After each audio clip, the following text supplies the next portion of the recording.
பேராசிரியர் அருண், நான் உங்ககிட்ட இருந்து தொடங்குறேன்.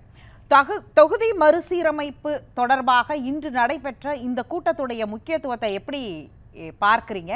இன்னும் சொல்லப்போனால் ஆந்திராவிலாக இருக்கட்டும் அல்லது கேரளாவிலும் கூட இடதுசாரிகள் ஆட்சியில் இருக்கக்கூடிய இடத்தில் அங்கே கூட நேர் எதிர் துருவமாக இருக்கக்கூடிய கட்சிகள் அங்கே ஒன்று கூடுவதே சாத்தியப்படாத இருந்த போது இங்கே ஒன்று கூடி இருப்பது அப்படிங்கிறது இதில் மிக முக்கியமாக கவனிக்கக்கூடிய அடுத்த கட்ட அரசியல் நகர்வும் கூட.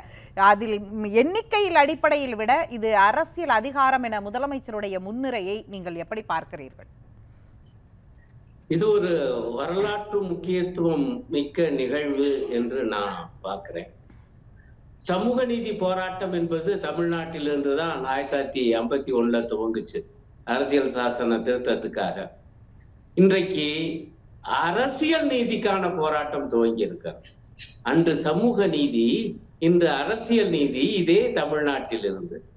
ஏன் இதை அரசியல் நீதி என சொல்லுகிறேன் என்றால், ஒரு மாநிலத்தினுடைய அரசியல் பிரதிநிதித்துவம் ஒன்றியத்திலே, நாடாளுமன்றத்திலே, அதன் மக்களவையிலே இன்றைக்கு வெட்டுப்பட போகிற ஒரு நிலைமை என்பது உருவாகியிருக்கு. இன்றைக்கு பாஜக தலைவருடைய அறிக்கையெல்லாம் பார்த்தேன், மாநில தலைவருடைய அறிக்கை.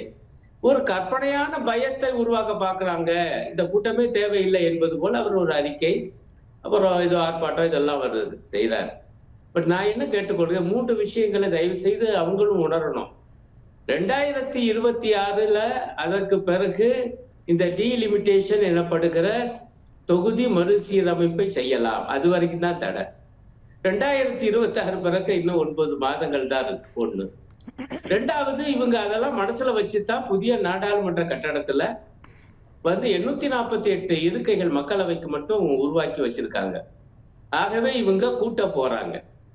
3வது அம்சம், மகளிருக்கு 1/3 இடஒதுக்கீடு சட்டத்தை ஏற்கனவே நிறைவேற்றி இருக்கு மோடி அரசு. இந்த தொகுதி மறுசீரமைப்புக்கு பிறகு அதை செய்வோம் என்று சொல்லியிருக்காங்க. அப்ப இவ்வளவு விவகாரங்கள் இருக்கும்போது ஒவ்வொரு மாநிலமும் இந்த மறுசீரமைப்பு பண்ணா தன்னுடைய நிலை என்ன ஆகும் என்று யோசிக்க கூடாதா, பேசக்கூடாதா? அதற்காக கூட்டம் கூடி கருத்துக்களை பரிமாறிக்கொள்ளக்கூடாதா? இதெல்லாம் வெறும் கற்பனையான பயம் என்று தமிழ்நாடு பாஜக மாநில தலைவர் சொல்றது எனக்கு ஒன்றும் புரியல. உதாரணமாக எங்களுடைய கட்சியுடைய அரசியல் தலைமை குழு உறுப்பினர், கேரள முதல்வர் தோழர் பினராயி விஜயனுடைய பேச்ச பல பேர் கேட்டிருப்பீங்க, நான் முழுசா இப்ப கேட்டுட்டு வர்றேன். அவரு ரொம்ப எளிமையா சொல்றாரு, ஐயா எங்களுடைய மக்கள் தொகை என்பது இந்தியாவுடைய ஒட்டுமொத்த மக்கள் தொகையில எப்படி 3% மேல இருந்துச்சு. இப்ப 2011 பாத்தீங்கன்னா 2% சொச்சம் தான் இருக்குது. ஆக அந்த அளவுக்கு ஒட்டுமொத்த இந்தியாவில் குறைஞ்சிட்டோம். இப்ப எல்லா மாநிலம் மக்கள் தொகை கூடியிருப்போம் நம்ம நினைக்கிறோம். ஆனால் அங்க பெண் கல்வி, பெண்கள் வேலைக்கு போகிற காரணத்தினால, இந்த குடும்ப கட்டுப்பாடு திட்டத்தை அமல்படுத்துறதுனால இந்த அளவுக்கு சரிவு என்பதற்கு இதன் காரணமாக அவர் சொல்றாரு, ஏற்கனவே நிதி கமிஷன், நிதி ஆணையம் விவகாரத்திலேயே எங்களுடைய பங்கு என்பது குறைஞ்சு போச்சு. கேட்டா உங்க மக்கள் தொகை குறைஞ்சு போச்சு இல்லையா, ஆகவே உங்களுக்கு நிதி குறைவுதான் அப்படின்னாங்க.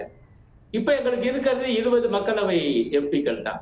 இனி மக்கள் தொகை அடிப்படையில் மறுசீரமைப்பு என்றால் எங்களுடைய எம்பிக்களுடைய எண்ணிக்கை குறையக்கூடிய மிகப்பெரிய ஆபத்து இருக்கு. இது ரொம்ப அழகாக ஒரு வாக்கியமாக அவர் என்ன சொல்றாருன்னா, இது வெறும் எண்ணிக்கை சம்பந்தப்பட்ட பிரச்சனை அல்ல, இந்தியாவினுடைய ஆன்மா சம்பந்தப்பட்ட பிரச்சனை. அந்த இடத்துல அவர் ஆன்மா, சோல்ங்கிற வார்த்தை ஆங்கிலத்தை ஏன் பயன்படுத்தினார் என்றால், இது இந்தியாவினுடைய அந்த அடிப்படை சாரமாகிய கூட்டாட்சி, யூனியன் ஆஃப் ஸ்டேட்ஸ் தானே, மாநிலங்களுடைய ஒன்றியம்.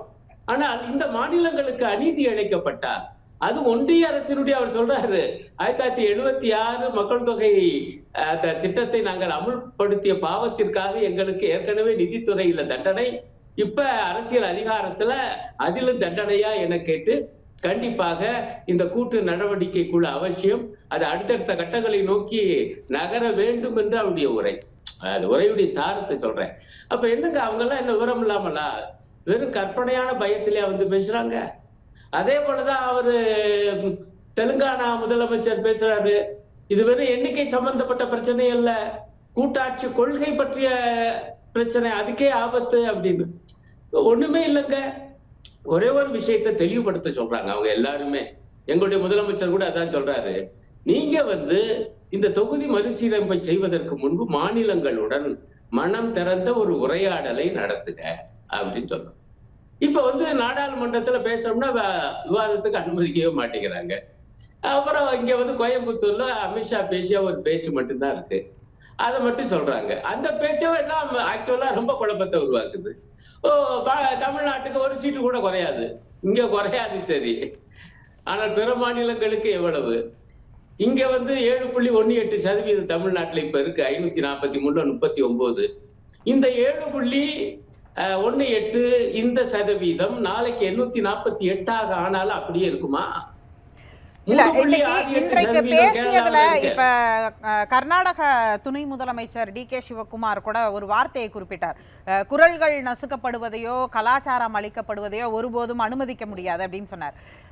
ஒரு பக்கம் இப்ப உள்துறை அமைச்சர் சொன்னதே எடுத்துக்கொள்வோமே, இங்க தொகுதிகள் குறையாது அப்படின்னு அவங்க சொல்றாங்க இல்லையா? அப்படி இருக்கும் பொழுது குரல்கள் ஒடுக்கப்படும் அப்படின்னு சொல்றதோ, இல்ல முதலமைச்சர் பேசும்போதும் சுட்டி காண்பித்தார் மணிப்பூர், ஏன்னா அவர் அனைத்து கட்சி கூட்டத்திலும் அதை சுட்டி காண்பித்தார். மணிப்பூர் போல் தமிழ்நாடு சுருங்கிவிடும் இந்த தொகுதி மறுசீரமைப்பை அவர்கள் செய்யும் பொழுது, அந்த நிலைமை தான் நமக்கு ஒரு காலத்துல வரும்னு ஒரு உதாரணம் முன்வைத்தார். இன்றைக்கும் அதை குறிப்பிட்டார். 2 ஆண்டுகளாக மணிப்பூரில் நடக்கக்கூடியதற்கு நீதி கேட்டு அந்த மக்களால் குரல் கூட கொடுக்க முடியல, அவர்களுக்கான உரிய பிரதிநிதித்துவம் இல்லை, குறைவான பிரதிநிதித்துவம் இருப்பதனால் நாடாளுமன்றத்தில் அவர்கள் குரல் ஒலிக்கவே இல்லை அப்படின்னு ஒன்றையும் சொல்கிறார். இது யதார்த்தமாக கலா யதார்த்தம்னு பார்க்கிறதா, இல்ல ஒரு அதீதமான ஒரு அச்சம்னு பார்க்கிறதா? இது கலை யதார்த்தம் தாங்க. திரும்ப திரும்ப எல்லாரும் சொல்றாங்க, எங்கெங்கயோ வெளிநாட்டுக்கு போறார், சரி பிரதமர் போகணும். ஆனால் 2 ஆண்டுகளாக பற்றி எரியுது மணிப்பூர், எட்டி கூட பார்க்க மறுக்கிறார். ஏன்? அங்க இப்ப 40-50 எம்பிக்கள் உள்ள ஒரு மாநிலம்னா அப்படி இருப்பாரா? இது அர்த்தம். இதைத்தான் தமிழ்நாடு முதலமைச்சர் சுட்டி காண்பிக்கிறாரு. அங்க என்ன 1-2 தான் எம்பிக்கள் அப்படின்னு. அதை பத்தி அவங்களுக்கு கவலை இல்லை. எரிஞ்சா எரிஞ்சிட்டு போட்டோம். 2 மக்களுக்கு இடையே மோதல், அதற்குள்ள பல இனக்கூறும் இருக்கு, மதக்கூறும் இருக்கு, இவ்வளவு இருக்குது. அந்த ஆட்சியை தூண்டி விடுது. இப்ப கடைசியா நீதிமன்றம் தலையிட்ட உடனே அவர் முதலமைச்சர் விலகுறாரு. குடியரசுத் தலைவர் ஆட்சி. இப்ப நேரடியா நான் சொல்றேன், அமித்ஷாவுடைய ஆட்சி. அவர் தானே உள்துறை அமைச்சர். ஆனாலும் இந்த இதை கட்டுப்படுத்த முடியல, பிரதமர் எட்டி பார்க்க மாட்டேங்கிறார். ஆகவே இந்த நிலைமை என்பது, நீங்க அரசியல் அதிகாரம் என்பது, நீங்க ஜனநாயகத்துல எண்ணிக்கை முக்கியம், எம்பிக்கள் எண்ணிக்கை முக்கியம், அதுவும் மக்கள் அவை எண்ணிக்கை முக்கியம். அப்ப அந்த எண்ணிக்கை ஒரு சில மாநிலம், இந்த 8 மாநிலங்களுக்கு குறையும், ஆனால் பிற மாநிலங்களுக்கு மிக அதிகமாக கூடும். அல்லது 848 நீங்க வச்சீங்கன்னா என்ன ஆகும் என்றால், இங்க கொஞ்சம் உயரும், அங்கே அதீதமா உயரும். இப்போ ஒரு கணக்கு ரொம்ப தெளிவாக வருது. தென்னகம் இன்றைக்கு இருக்கக்கூடிய 5 மாநிலங்கள்ல 848 ஆனா கூட வெறும் 45 தான். ஆனா உத்தரப்பிரதேசம், மத்திய பிரதேசம், ராஜஸ்தான், பீகார் இங்க மட்டும் 150 இடங்கள் கூடும். இங்க வெறும் 40-45 இடங்கள் தான் கூடும் இந்த 5 மாநிலங்கள்ல. ஆனால் அந்த 4 மாநிலங்களில் 150 இடங்கள் கூடும் என்று கணக்கு. அந்த ஒரு ஆய்வு நிறுவனம் தான் பூரா வெளியிட்டு இருக்கு. அதை யாரும் இப்ப கொஸ்டின் பண்ணல. இல்ல அது தப்பு, இப்படி ஆகாது. இந்த 7.18% தமிழ்நாட்டுடைய எம்பிக்களுடைய சதவீதம். தேவையில்லாத பதட்டம், தேவையில்லாம அச்சத்தை ஏற்படுத்துறீங்க. இது ஒரு அரசியல் நாடகம், இது திசை திருப்பலுக்கான முயற்சி. இங்க இருக்கிற பிரச்சனையை மறைப்பதற்காக எடுத்திருக்கக்கூடிய தமிழ்நாடு அரசு, முதலமைச்சர் எடுத்திருக்கக்கூடிய விஷயம், இப்படி தொடர்ந்து பாஜகவினர் சொல்லிக்கிட்டே இருக்காங்கல்ல. இல்ல அதைத்தான் நான் என்ன சொல்றேன், இப்படி வச்சுக்கோ, அவங்க வாதத்தையே வச்சுக்கோ. ஐயா இது திசை திருப்புற முயற்சின்னு அதுதான் முதல் வார்த்தை சொன்னேன். அப்ப தமிழ்நாடு முதலமைச்சர் மட்டுமா திசை திருப்புறாரு? உங்க பாயிண்ட் ஆஃப் வியூல பார்த்தா 8 மாநிலத்துடைய முதலமைச்சர்கள், துணை முதலமைச்சர்கள், அரசியல் தலைவர்கள் அவ்வளவு பேரும் திசை திருப்புறாங்க. ஐயா எப்படி வேணா நீங்க பேசுங்க. நான் இன்னொன்னு சொல்றேன், சரி திசை இவ்வளவு பேரும் கூடி திசை திருப்புறாங்க.